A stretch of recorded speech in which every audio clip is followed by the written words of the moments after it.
দেখুন যে 2025-26 সালে যে আমরা মূলধনী ব্যয়ের উপরে আমরা লিখেছিলাম বাজেটে, এবারে তার থেকে 13.19% বেশি এই মূলধনী ব্যয় বাজেট আমরা করেছি, যার মূল্য 8,945.92 কোটি টাকা।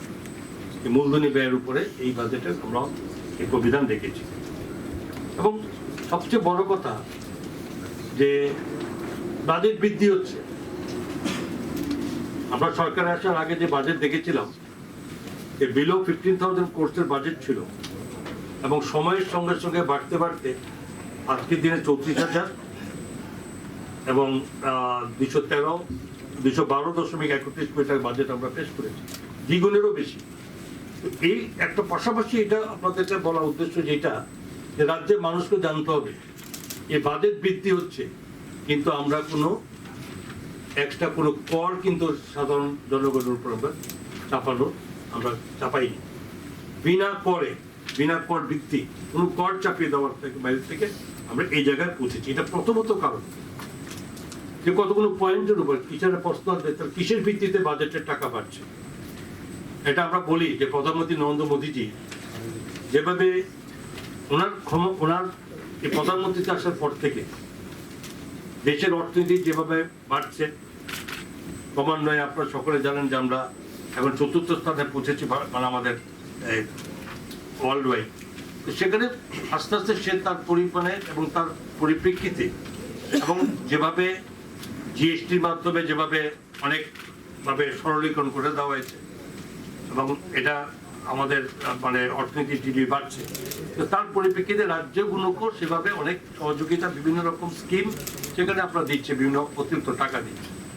এবং সবচেয়ে বিশেষ করে উত্তর ভারত মানে আমাদের উত্তর পূর্বাঞ্চলে যে এখানে আলাদাভাবে দেখা হয়েছে যে আমাদের প্রত্যেকটা রাজ্যকে এবং এখানকার নতুন যেভাবে উন্নয়নের রূপরেখা ধরেছে, এতে অনেকাংশে সেন্ট্রাল স্পন্সর স্কিম অনেক টাকা বেড়েছে, বিভিন্নভাবে বেড়েছে।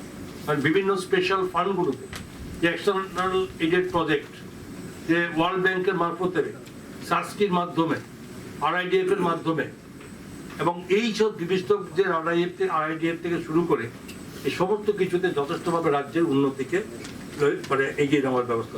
যেরকম সার্সকি 50 ইয়ার্স পর্যন্ত আমাদের লোনের অ্যামাউন্ট আমরা রিপেমেন্টের সুবিধা থাকবে।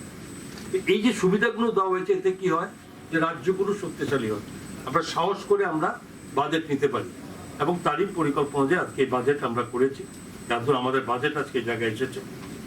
এবং এই বাজেট এ রাজ্যের যে ইনফ্রাস্ট্রাকচার তৈরি করা এবং ক্যাপিটাল এই যে এক্সপেন্ডিচারের মাধ্যমে শুধুমাত্র দালান বাড়ি বানানো নয়, এতে অর্থনীতিকে মজবুত করে আগামী দিনে এই যে টোটাল রোজগার, যে স্বরোজগার মানে প্রত্যেকে বৃদ্ধি করার জন্য অন্যতম লক্ষ্য এভাবে হয়।